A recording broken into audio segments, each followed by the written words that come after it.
Imagine getting paid 90,000 rupees per month France में एक masters degree करने के लिए इन वेरियस फील्ड, स्टेम में, ह्यूमैनिटी, सोशल साइंस एटसेट्रा, जो भी आपका इंटरेस्ट है, आप किस बैचलर बैकग्राउंड से बिलोंग करते हो। मंथली स्टाइपेंड आपको 90,000 मिल रहा है, जिसमें आपका रहने का खर्चा इजीली कवर हो जाएगा और कुछ केस में ट्रैवल कॉस्ट भी आप इजीली रिकवर कर लोगे over the period of time.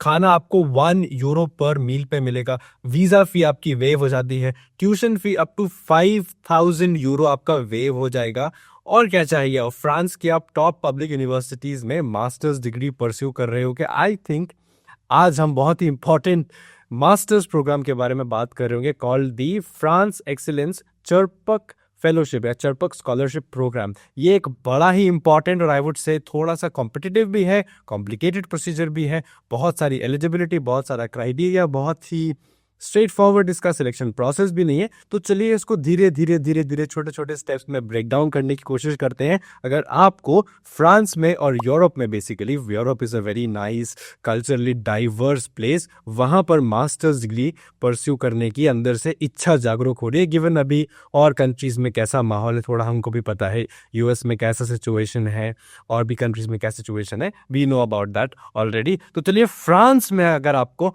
Masters degree pursue करनी है तो कैसे करेंगे, चलिए आज की वीडियो में जानते हैं। शुरुआत में ही मैं आपको इसके बेनिफिट्स के बारे में बता देता हूं ताकि आप एप्लीकेशन प्रोसीजर को लेके थोड़े से मन में विचलित और एक्साइटेड हो जाए। शुरुआत में ही मैंने बताया था आपको कि जो आपको स्कॉलरशिप या स्टाइपेंड मिल रहा होगा पर मंथ विल बी 80,000 से 90,000 रुपीज के बीच में। मतलब देखो टेक्निकली इट इज 860 यूरो, वो यूरो के जो प्राइसेस हैं उस पर वेरी करेगा। अब हमको भी पता है कि यूरो 100 रुपए से नीचे तो जनरली आता नहीं है, तो इंडियन करेंसी में कन्वर्ट करें तो मोटा मोटा 85,000 से 90,000 रुपीज के बीच में रहेगा आपका मंथली स्टाइपेंड या मंथली स्कॉलरशिप या मंथली अलाउंस जो भी है। प्लस आपको जो मील्स मिल रहे होंगे, जिस भी यूनिवर्सिटी में आप पढ़ाई करेंगे, जिसमें भी आप मास्टर्स करेंगे, 1 यूरो पर मील आपका कॉस्ट आएगा, which is unbelievable in Europe. French cuisine, अलग अलग क्विजीन्स आपको मिलेंगे just for 1 euro, which is a really good thing.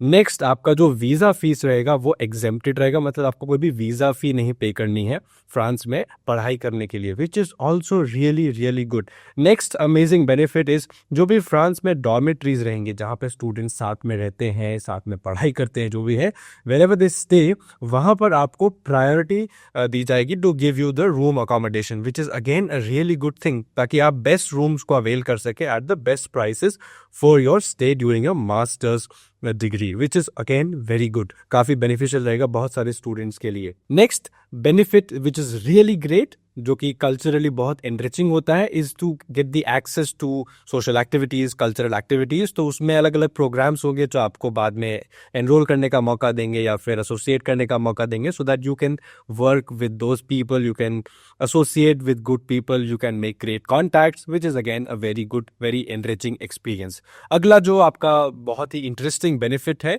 Is to get the health insurance और द सोशल सिक्योरिटी इंश्योरेंस, या जितने भी इंश्योरेंसेज है वो आपके कवर्ड रहेंगे इन दिस पर्टिकुलर ड्यूरेशन, जितनी भी आप मास्टर्स की ड्यूरेशन है, which is around 1 to 2 years for majority of programs. तो these are the very great benefits जो आपको मिलने ही वाले हैं। I don't want to pitch too much, तो वेबसाइट लिंक नीचे दे दिया है, खुद के लिए जाके जरूर पढ़ लेना। चलिए अब बाकी के वीडियो में हम एप्लीकेशन प्रोसीजर की बात करते हैं। तो एप्लीकेशन प्रोसीजर में जाने से पहले ऑब्वियसली जो इंपॉर्टेंट चीज है इज द एलिजिबिलिटी, कि आप एलिजिबल हैं भी या नहीं, तो उसके बारे में बात करते हैं। मैं सब कुछ लिख के लाया हूं तो चलिए बताता हूं। तो you need to be an Indian citizen under the age of 30 years. आप 30 साल से कम उम्र के बालक होने चाहिए अप्लाई करने के लिए इसमें। You need to have enrolled or have completed studies at an Indian institution of higher education. Applicants with a degree from a foreign institution are eligible, but preference will be given to those who have completed their education from an Indian education या Indian institution। मतलब India के जो students हैं, अगर उन्होंने foreign university से कहीं पे अपनी की हुई है प्रोग्राम्स या डिग्री कंप्लीट बैचलर्स की, they are also eligible to apply, but the only preference will be given to those जिन्होंने इंडिया में अपनी जो बैचलर्स डिग्री है वो कंप्लीट की है। So it's a very important point to consider अगर आप फॉरेन में रहने वाले स्टूडेंट है बट इंडियन सिटीजन है। Next important thing is ensure that all the courses take place in France only. If the part of the course और one of the more semester takes place in another country, the scholarship will not be covering anything for that period of time. ये एक काफ़ी important point है consider करने के लिए, specially उन students के लिए जिनको पता है उनके जो डिग्री में सेमेस्टर एक्सचेंजेस वगैरह होते हैं। So please keep this in mind कि उस पीरियड के लिए स्कॉलरशिप आपके अलाउंसेस वगैरह कुछ भी कवर नहीं कर रही होगी। Next is obviously knowledge of French is an asset. अगर आपको फ्रेंच आती है तो ठीक है, लेकिन स्कॉलरशिप में अप्लाई करने के लिए एक मैंडेटरी कंडीशन नहीं है। स्कॉलरशिप अवेल होगी full time masters degree program में ही, सिर्फ सारे स्टूडेंट्स को जो सिर्फ फुल टाइम मास्टर्स डिग्री में अप्लाई करेंगे उन्हीं को ये स्कॉलरशिप मिलने वाली है। Students participating in semester exchange programs, internships और research projects are not eligible to apply. उनके लिए एक अलग प्रोग्राम होता है, उसको बोलते हैं चरपक लैब्स। उस पर हम एक सेपरेट वीडियो बना देंगे, आप कॉमेंट में लिख दीजिए लैब्स प्लीज, ठीक है। Students already pursuing a masters in France can apply for funding for the second year. मतलब अगर आप मास्टर्स कर रहे हैं फ्रांस में ऑलरेडी, वो अप्लाई कर सकते हैं to get an extended funding for another 1 year. ये काफ़ी इंपॉर्टेंट चीज़ है।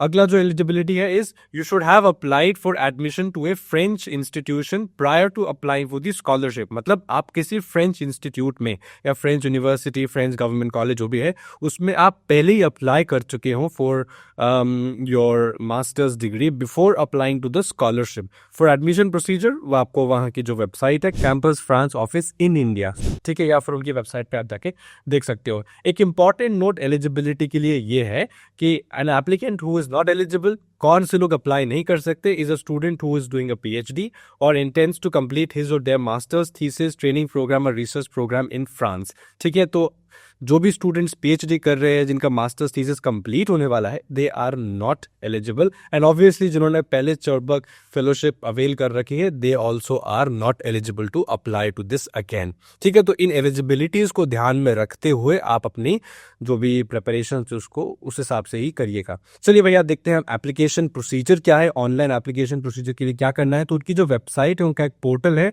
https, उसके बाद जो है वो वेबसाइट पे जाके आप जाइएगा, वहाँ पे देख लीजिएगा क्या एप्लीकेशन प्रोसीजर। लेकिन जो इंपॉर्टेंट डॉक्यूमेंट्स है उसकी क्या रिक्वायरमेंट है वो मैं आपको बताता हूँ। So you need a passport size photo, ठीक है, जो ऑफिशियल फॉर्मेट होता है उस ही फॉर्मेट में प्लीज फोटोग्राफ दीजिएगा, थोड़ा ये बेसिक चीज़ों का ध्यान रखकर। And your copy of passport is required, ठीक है, passport size photo and passport is required with photo and expiry date. मतलब जो आपका फर्स्ट पेज होता है पासपोर्ट का, that is required.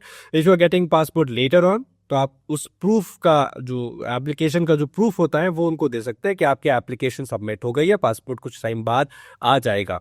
That's important. Next obviously required is CV. इसमें एक रिक्वायरमेंट ये है या एक नोट या एक कंडीशन ये है कि आपका जो सीवी है वो सिर्फ 2 पेज का मैक्सिमम होना चाहिए, उससे ज्यादा नहीं होना चाहिए, ठीक है। Copy of your acceptance letter from any of the French university या French higher institution is also required। पहले बताया था वही स्टूडेंट्स एलिजिबल है जो ऑलरेडी फ्रेंच यूनिवर्सिटीज में अप्लाई कर चुके हैं, जिनकी इच्छा है वहां जाने की, and now want to get a scholarship.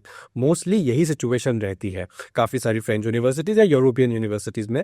आप पहले वहाँ पे किसी यूनिवर्सिटी में एनरोल्ड हो या एनरोलमेंट का आपके पास लेटर हो, and then you go through this procedure of getting another scholarship. अगला जो डॉक्यूमेंट आता है is to have a copy of your degree of your higher education, your 12th, your bachelor's and masters, अगर masters मिलने वाली है तो, including दोस्त जो आपने अभी तक सारी कंप्लीट कर, जितनी भी डिग्री आपके पास है उन सबकी कॉपी आपको देनी पड़ेगी। एक फ्रेंच लैंग्वेज सर्टिफिकेट भी होता है जिसको बोलते हैं DELF, अगर वो आपके पास है तो दे दीजिए, नहीं है तो not required, it's not a mandatory condition. Next जो होता है, अगर आपके पास कोई डॉक्यूमेंट ऑफ एम्प्लॉयमेंट है, कोई इंटर्नशिप डॉक्यूमेंट है, वो अगर एप्लीकेबल है, that also you can submit.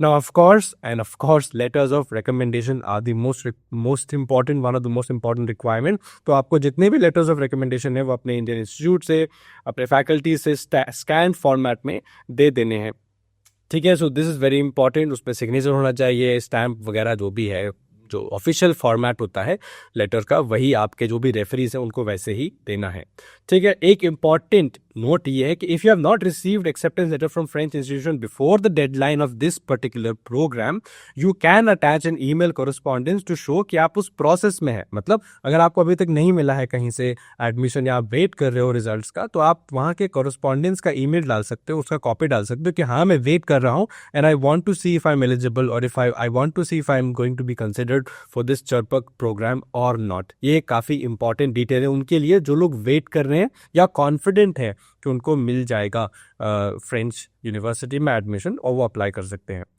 अगर आप एक से ज़्यादा यूनिवर्सिटी में अप्लाई कर रहे हैं तो बी श्योर आप अपनी टॉप चॉइस को ऊपर फिल करें इन्फॉर्मेशन में। दैट इज़ वेरी इंपॉर्टेंट, क्योंकि एक स्टूडेंट के लिए एक ही एप्लीकेशन कंसिडर की जाएगी, उससे ज़्यादा नहीं की जाएगी।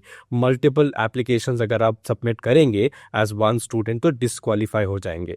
ठीक है, अब एक इम्पॉर्टेंट डिटेल ये है कि सारे डॉक्यूमेंट्स आप PDF फॉर्मेट में ही सबमिट करें, वर्ड वगैरह में नहीं चलेगा।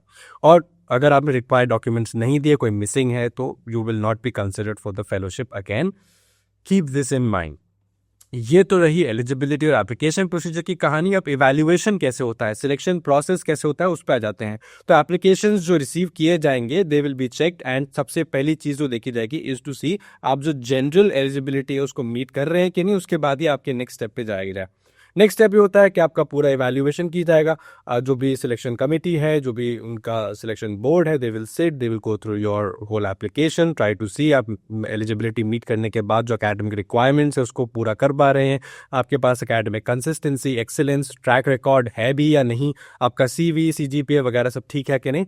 एक चीज़ इंपॉर्टेंट मैं बता दूं कि CGPA पे कोई मिनिमम रिक्वायरमेंट नहीं है एप्लीकेशन की, विच इज़ वेरी गुड। मतलब कोई भी अप्लाई कर सकता है, किसी भी इंस्टीट्यूट से आप अप्लाई कर सकते हो, गिवन आप इंडियन इंस्टीट्यूट में रहे हो, रिकॉग्नाइज्ड इंडियन इंस्टीट्यूट में रहे हो, प्लस आपका जो CGPA है उस पर कोई भी एज सच रिस्ट्रिक्शन नहीं है कि आपका इतना CGPA होना चाहिए, आपका उतना CGPA होना चाहिए, विच इज़ रियली गुड। अगर आप शॉर्टलिस्ट होगा तो आपका एक ऑनलाइन इंटरव्यू होगा अप्रैल के महीने में, 7 अप्रैल से 25 अप्रैल दिया है वेबसाइट पे, तो उसी पीरियड के बीच में आप मान के चलिएगा।